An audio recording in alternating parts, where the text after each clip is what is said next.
성경 봉독, 우리 에베소서 4장 13절 말씀 우리 봉독하겠습니다. 에베소서 4장 13절입니다.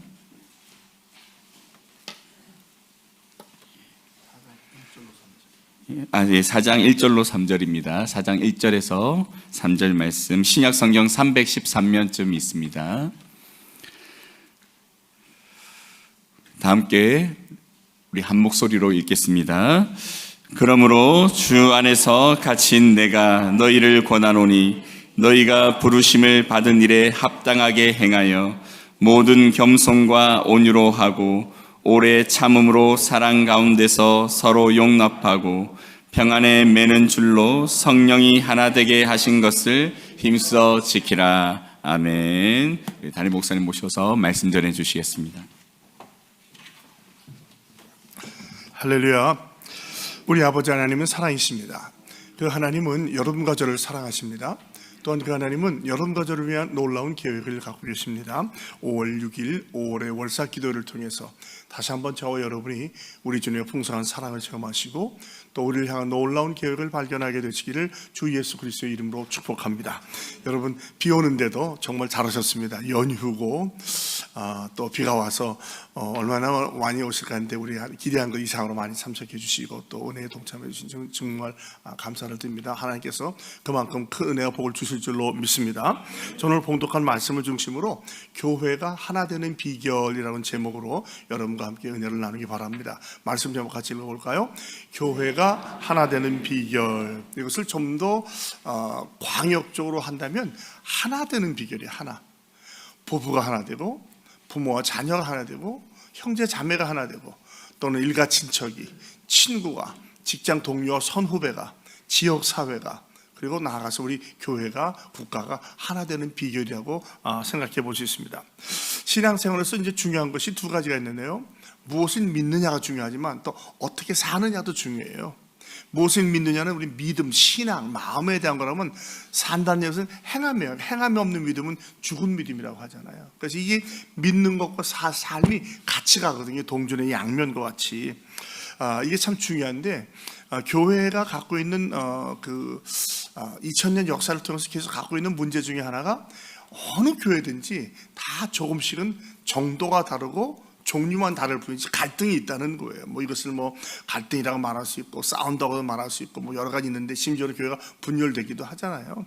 근데 이것이 왜 그런 것인가? 지극히 인간적으로 말한다면 정상적이라는 거예요. 왜? 서로 다르기 때문에. 자, 초대교회가 형성될 때에 유대인들이 먼저 믿었지만 나중에 이방인들이 같이 믿잖아요. 유대인들이 믿을 때도 갈등이 있었겠지만 그래도 큰 갈등은 없었어요.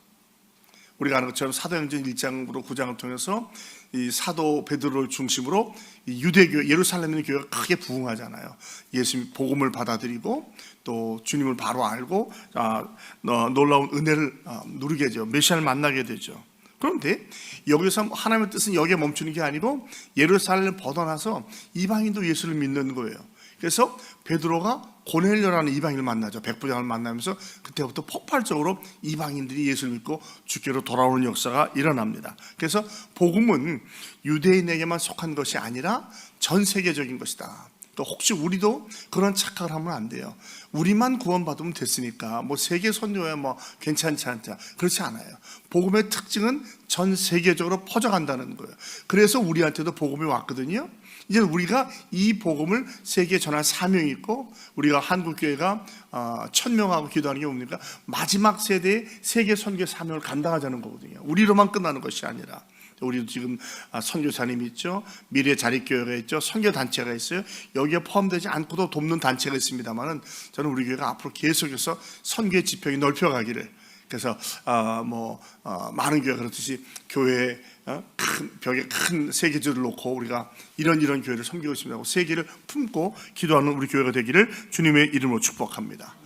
이 복음을 이방인으로 전하는 데는 베드로를 뛰어넘어 바울이라는 사람을 부르죠. 기독교로 핍박하던 그 사람을 사도로 세워서 이방을 향한 사도라고 불러요. 그래서 바울을 통해서 복음이 폭발적으로 전해집니다. 그래서 이들이 예수를 믿게 되는데 여기서 이제 문제는 아니지만 좀 특이점이 뭐냐면 유대인들이 하나님께로 돌아오는 것보다 이방인들이 주님께로 돌아오는 속도가 더 빨라요. 그러니까 숫자가 점점 더 늘어나는 거예요. 그러면서 이제 예루살렘도 그렇겠지만 이 세계, 특별히 소아시아 지역에 있는 흩어져 있는 교회는 유대인보다 이방인이 훨씬 더 많아요. 근데 서로 유대인과 이방인은 세상 말로 달라도 너무 다른 거예요. 사고방식이 다르고 신앙 양태가 다르고 생활 방식이 다르고 음식이 다르고 너무너무 다른 거예요. 그러니까 서로 보니까 너무 차이가 나는 거거든요. 그러니까 유대인들이 뭐라고 얘기를 해요? 너희도 할례 받아야 돼, 율법 지켜야 돼 라고 얘기합니다. 그러니까 이방인들은 뭐냐면 지가 뭔데 예수 믿으면 된다고 그러는데 왜 너는 그렇게 해서 보이지 않는 갈등이 막 생기기 시작해요. 그리고 조금씩 표출되게 생각합니다. 예수를 믿는다는 것 자체에서는 문제가 없었어요. 그런데 어떻게 믿느냐? 어떻게 사내에서 갈등이 오게 돼요? 사람이라는 게 그렇잖아요. 멀리서 볼 때는 다 좋아 보입니다. 가까이 보고 부대끼기 시작하면 갈등이 생기는 거예요.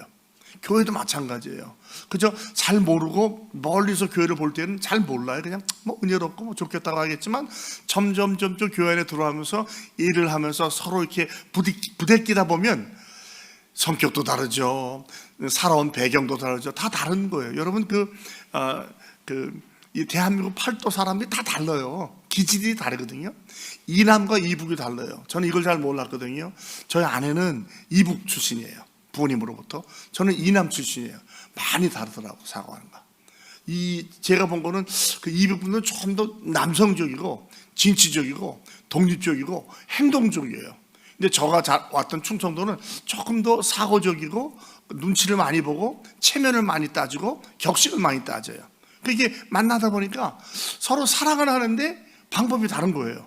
그래서 이것이 참 갈등이 되는 법도 있더라고요. 비단 저희 부부뿐이겠습니까? 다른 모든 사람들이 같은 삶의 배경이라든지 교육의 정도라든지 또 그 집안의 어떤 가풍이라든지 이렇게 서로 다르기 때문에 이것을 좋은 차이로 인정하고 받아들이면 좋겠지만 이것을 다른 것을 틀린 것이다. 그러니까 차이로 보지 않고 틀렸어라고 보게 되면 갈등이 생기는 거죠. 많은 경우에 젊은 부부와 또는 데이트하는 사람들 또 교회 안에서 갈등이 그런 데서 나오더라고요. 서로 가까이 보니까 성격이 달라요. 일 처리하는 방법이 달라요. 또 사고하는 방법이 달라요. 그러다 보니까 갈등이 생기는 거예요. 그렇잖아요. 연애할 때는 다 좋아 보이는데 결혼하고부터 또 싸우기 시작하는 이런 차이 때문인 거죠. 여러분, 다를 때에 일상적으로 일어나는 거면 다르게 되면은 비판하기 시작합니다. 그걸 수용하는 게 아니라 틀렸다고 보는 거예요. 그럼 이제 자꾸 아집이 생겨요. 나는 옳고 너는 틀리다는 거예요. 다른데 그러면서 서로 상대방을 공격해요. 너는 왜 그러냐? 왜 너는 나와 같지 않느냐? 다르다고 얘기를 해요. 그러면 싸움이 생겨요. 싸움이 생기면 어떻게 하냐? 필연적으로 분열이 와요. 개인이든 뭐 가정이든 일터든 뭐 어딘지 보십시오. 교회도 마찬가지예요. 많은 경우에 서로 다른 것을 인정하지 않고 이걸 서로 판단하고 정죄하면 결국에는 어떻게 되냐면 떠나든지 남든지 갈라지든지 하는 거예요. 참 안타까운 것은 2000년 동안 세계의 교회가 그런 어려움을 많이 겪었어요. 그래서 이제 그 어떤 분은 말하기를 하나님께서 교회를 성장시키는 방법 중에 하나가 분리돼서 하나가 된다고 하는데 글쎄요, 그렇게 볼 수 있겠지만 반대로 본다면 우리한테 참 부끄럽고 안타까운 것이죠. 세상 사람들이 교회를 향해서 손가락질 하는 것 중에 하나가 그거잖아요. 너희들도 하나가 안 되면서 뭐 이렇게 말이 많아? 왜 교파가 이렇게 많아? 왜 교단이 많아? 물론 다양성이 있는 건 좋아요. 그런데 세상적으로 볼 때는 제대로 이해하지 못하면 여기에 대한 안타까움이 있죠. 뭐 직장이나 가정이나 사회나 교회 안에서 자주 일어나는 것이죠. 그러니까 이것을 자꾸 차이로 보지 않고 옳고 그름을 보는 거예요. 그런데 달라요. 일을 처리하는 방법도 다르고 접근하는 방법도 다르고 해결하는 법도 다른 거거든요. 그래서 주님께서 우리에게 주신 가장 큰 계명 중에 하나가 하나 되는 것, 조금 더 나아가서 하나 되게 한 것을 지키는 거예요. 그죠? 성경 많은 경우에 보면 하나 되라기보다는 하나 되게 하고 성령으로 하나 되게 하신 것을 힘써 지키라고 말해요. 이건 굉장히 중요한 의미였어요. 하나님께서 우리가 하나가 되는 것은 우리가 생각하는 것 하나 이상이라는 거예요. 성령으로 한 지체가 돼서 몸을 이루어가는 거예요. 이걸 이해할 때는 바로 이해하면은요 사실 많은 갈등이 없어져요. 미움, 시기, 질투, 원망, 짜증이 사라지거든요. 근데 그걸 잘 이해를 못하니까 우리가 깨닫지 못하고 에이 우리가 뭐 하나 아직도 하나가 안 되는 걸 하나 되는 걸 지키라고 그래. 여러분 우리가 성령을 받았을 때 큰 은혜를 받았을 때는요 이런 게 문제가 되지 않아요. 우리 처음 믿었을 때 그런 거 가지고 따졌어요? 안 따졌잖아요. 뭐 언어가 좀 다르다, 뭐 생활 양식이 다르다, 그거 가지고 비판하지 않거든요. 오히려 신앙생활을 하다 보니까 타생에 젖어가면서 내게 옳다는 자꾸 주장이 생기는 거예요. 그러다 보니까 이런 갈등이 생기는 거죠. 그래서 항상 성경을 통해서 우리는 어떻게 하면 가정이나 교회나 사회나 국가가 하나 될 수 있는가, 이것을 찾아가야 돼요. 우리가 하나 되지 않으면 온전한 교회를 이룰 수가 없어요. 그래서 이게 굉장히 중요한 거예요. 아유 목사님 왜 자꾸 그런 얘기 많이 해요. 근데 어느 교회든지 이런 얘기 목회자가 할 수밖에 없는 이유는 교회가 교회 되려가면 하나가 돼야 되는 거거든요. 여러분 가정이, 부부가 하나가 되지 않으면 정말 가정이라고 말할 수 있어요? 한 지붕 위에 살지만 두 방을 따로 써. 남남이야. 너와 나는 다른 거야. 이렇게 되면 누가 그걸 가정이라고 말하겠느냐고요. 교회도 마찬가지예요. 교회의 모습은 다 갖고 있는데 만약에 우리가 하나 되지 않는다면 안타까운 거죠. 오해하지 마십시오. 우리 교회는 그렇지 않아요. 그렇지 않기 때문에 말하나 조심해야 되겠다 이런 말씀을 드리는 거예요. 그런 가능성 언제든지 있거든요. 그래서 항상 이 말씀을 기억하면서 우리가 하나 되기 위해서 나는 어떻게 살아야 되는가, 어떻게 하면 내가 교회가 하나 되는데 썩어지는 미랄이 될 수 있을까, 이것을 생각해보는 귀한 시간이 되기를 바랍니다. 생각도 다르죠. 삶도 다르지만 지적으로, 정신적으로, 뭐 육체적으로, 도덕적으로 너무너무 다르지만 이것을 용납하는 태도가 있어야 돼요. 다시 말씀드립니다. 틀린 것이 아니라 다른 것이에요. 한번 따라하세요. 틀린 것이 아니라 다른 것입니다.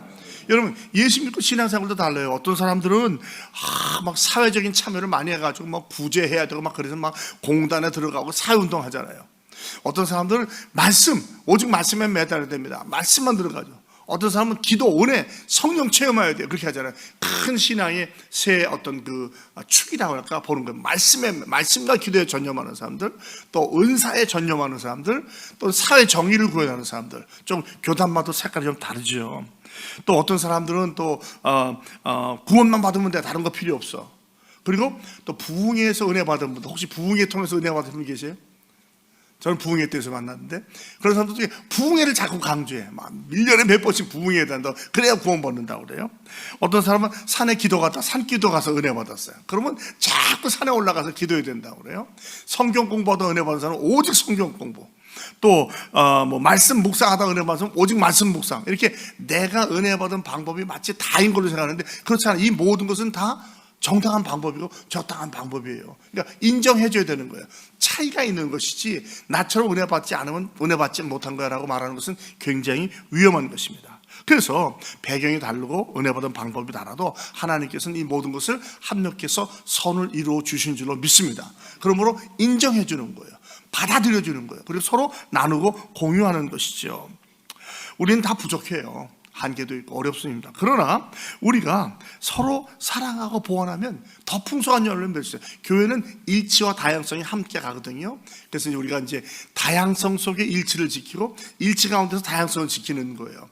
서로 배경이 다르고 뭐 심지어는 인종이 다르고 하더라도 성령으로 하나 되는 거예요. 또 성령으로 하나가 되었지만 다양한 방법으로 구제도 하고 봉사도 하고 전도도 하고 선교도 하고 하나의 나라를 이루어가는 거거든요. 이게 굉장히 중요한 원리입니다. 그래서 교단과 교파가 다르더라도 다양성 속에서 일치를 지키면서 또 일치장 속에서 다양성을 가는 거예요. 만약에 뭐 말씀만 봐야 된다, 기도만 해야 된다, 찬양만 해야 된다면 이게 안 맞는 분도 있어요.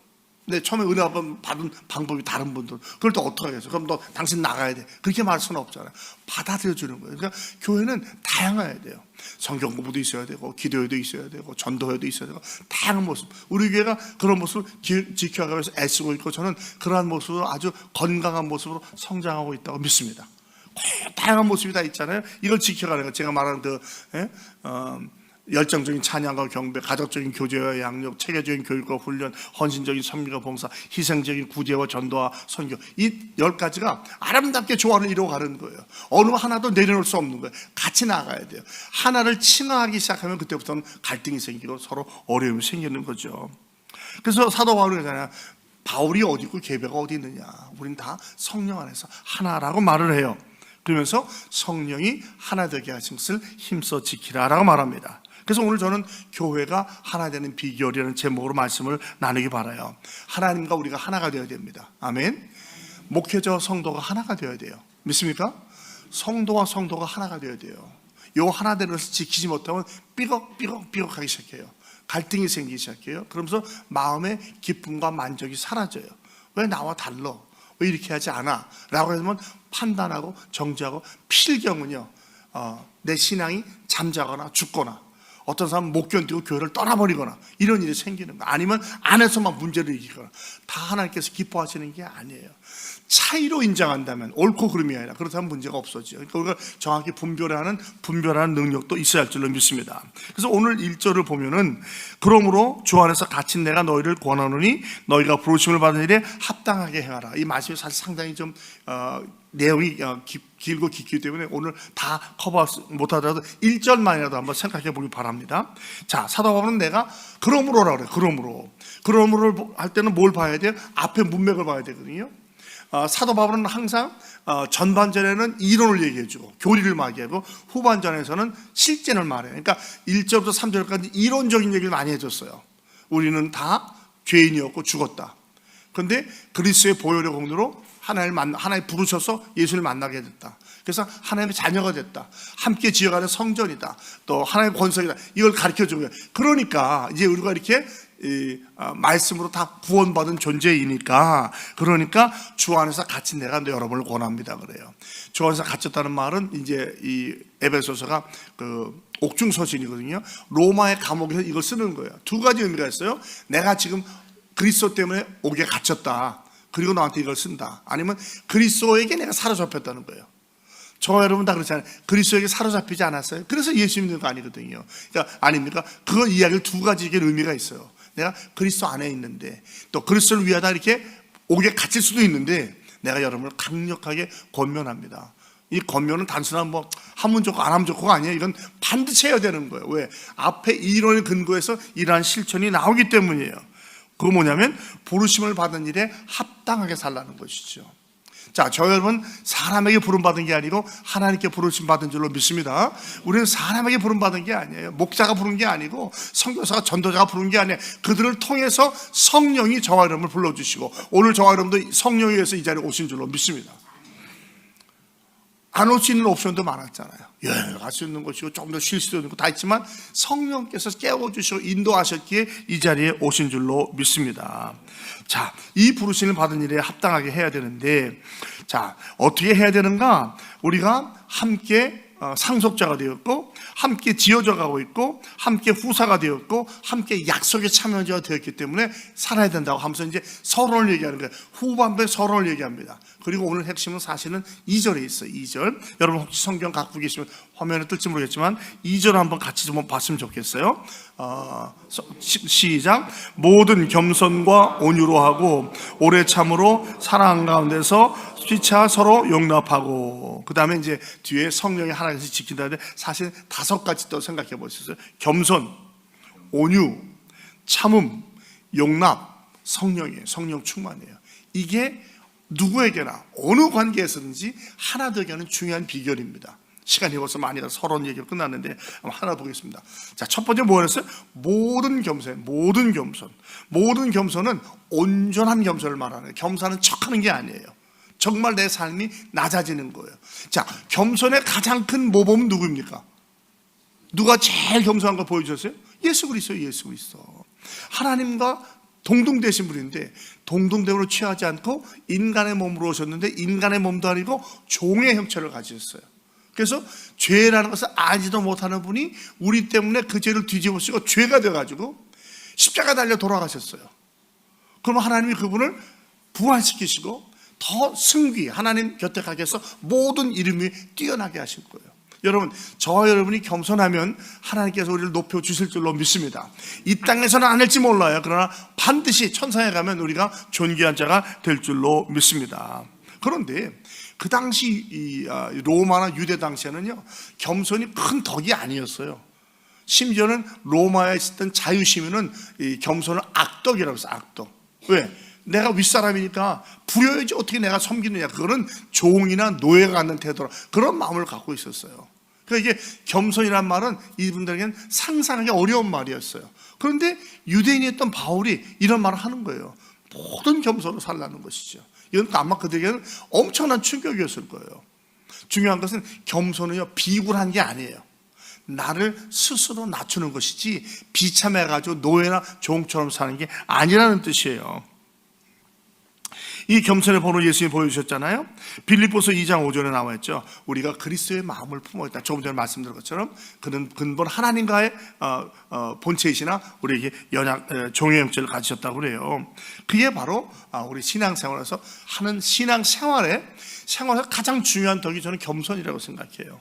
그래서 그 당시에 우리가 아는 어거스틴 제자들이 물어봤잖아요. 스승님, 우리가 신앙생활에서 가장 중요한 게 뭡니까? 생각해보면 그건 겸손이지. 그렇군요.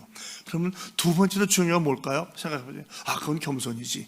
세 번째로. 그러면 세 번째로 했더니 그건 겸손이라고 했더니 아니 스승님, 첫 번째, 두 번째, 세 번째를 다 겸손하면 어떻게 해요? 겸손 외에는 없어. 여러분 심각하게 생각해 봐야 돼요. 조금만 신앙이 지나면 우리가 인간 본성 자체가 자꾸 남을 누르고 위에 올라가고 싶어요. 그러니까 자꾸 판단하고 정죄하고 내 잣대로 자꾸 사람을 재요. 이건 하나님께서 기뻐하시는 마음이 아니라는. 그래서 사도 바울이 나름대로 성경을 알고 우리 본성을 잘 알기 때문에 첫 번째 덕목이, 교회가 가정이 하나 된 첫 번째 덕목이 겸손한 거라는 거예요. 사랑하는 성도 여러분, 우리가 겸손하기를 주님의 이름으로 축복합니다. 우리만이라도 겸손하고 낮아지면 다른 사람들이 거룩한 영향력을 받게 될 줄로 믿습니다. 우리는 그리스도의 마음을 품어야 돼. 그것이 바로 겸손하고. 예수님이 뭐라고 그래요? 나는 마음이 온유하고 겸손하니 너희는 나의 멍에를 메고 내게 배우라. 주님께서 온유하고 겸손이에요. 근데 모든 겸손과 온유라고 사도 바울이 주님의 말씀을 그대로 따라가는 거예요. 겸손과 온유. 두 번째가 이제 오는데 오늘 겸손만 해야 될 것 같아요. 잠언 6장 16절로 17절에 보면 여호와께서 미워하시는 곳, 곧 그의 마음에 싫어하는 것이 67가지니 제일 먼저 교만한 눈이라고 해서 교만한 눈. 사람을 교만한 눈으로 보는 거예요. 우리가 영물이기 때문에요. 저 사람이 나를 어떻게 보는지 눈을 보면 되게 알 수 있어요. 우습게 보는가? 무시하는가? 정말 사랑의 눈길을 보는가 알아요. 어린아이들도 금방 합니다. 어린아이를 사랑하는 어른들 보면 아이들이 금방 달려와요. 그런데 난 애들 싫어, 귀찮아, 애들도 안 좋아해요. 그러니까 우리가 이 영의 이 사실 눈은 마음의 창이라고 하잖아요. 그러니까 우리가 정말 겸손한 태도, 기도해야 돼요. 그리고 모든 사람을 겸손한 눈으로 바라보면 그것이 통하게 되어 있어요. 처음엔 그것을 받지 않다가도 이 겸손이 아니면 사실은요, 이 험한 세상에서 살아가기 어렵습니다. 내 것만 지키려고 싸워보세요. 교만하고 자꾸 지적해보세요. 그 사람 자체가 피곤하게 되는 거예요. 삶 자체가 기쁨이 없어요. 뭐 어디 나왔을 때는 뭐 잘하는 것 같고 잘난 것 같고 잘하는 것 같지만 그 사람이 혼자 있을 때 보라고요. 외롭고 힘들어져요. 우리 가운데는 그런 성도가 단 한 분도 없기를 주님의 이름으로 축복합니다. 하나님은 교만한 자를 대적하셔요. 잠언 16장 18절에 보면 교만은 패망의 선봉이요 거만한 마음은 넘어짐의 악자입니다. 교만한 자 하나님이 대적하신다고 했어요. 겸손한 자에 가까이 하신다고 했죠. 또 이게 시편 101편 5절에 보면 자기의 이웃을 은근히 헐뜯는 자를 내가 멸할 것이요 눈이 높고 마음이 교만한 자를 내가 용납하지 아니하리라. 그러니까 하나님 앞에서는 교만한 자는 설 수가 없어요. 설 곳이 없는 거예요. 무슨 직분을 받았던 뭐 목사가 아니라 목사 할아버지라도 안 되는 거예요. 그래서 첫째도 겸손, 둘째도 겸손, 셋째도 겸손이에요. 겸손이 뭡니까? 나를 낮추고 남을 높이는 거예요. 나를 비우는 거예요. 내 주장과 내 것을 낮춰놓는 거예요. 내가 아무것도 아닌 것, 예수 믿기 전에 나는 정말 죄인 중에 계셨고 아무것도 아닌 것을 깨닫는 거예요. 겸손한 사람은 소극적으로 자랑하지 않아요. 잘난 척하지 않아요. 벌써 뭐 암내하고 잘난 척하는 사람은 어쩌면 마음속에 겸손이 없을 수도 있어요. 고집 부리지 않아요. 불평하거나 원망하지 않습니다.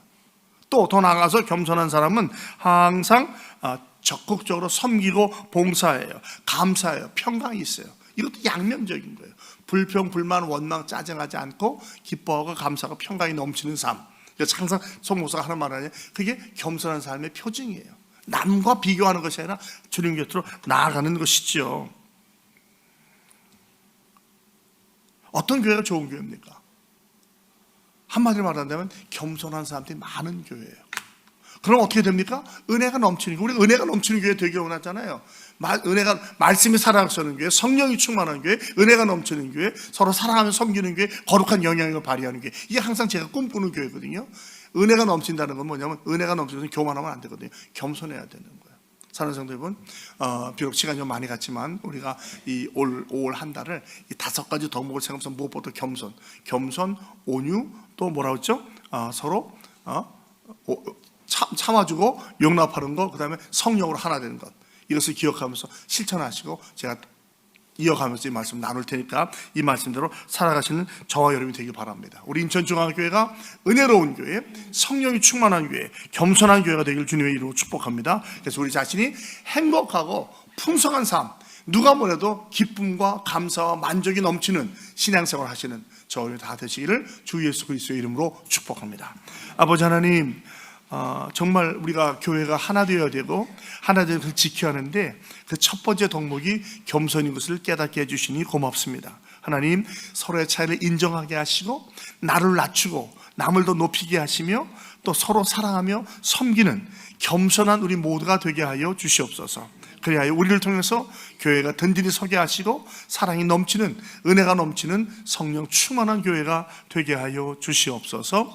개인적인 삶에서도, 가정에서도, 일터에서도, 사회에서도 항상 겸손함으로 말미암아 그리스도의 본을 따라가는 우리 모두가 되게 하여 주시옵소서. 5월 한 달도 주님 손에 위탁드리옵고 예수 그리스도의 이름으로 축복하며 감사하며 간절히 기도합니다. 아멘.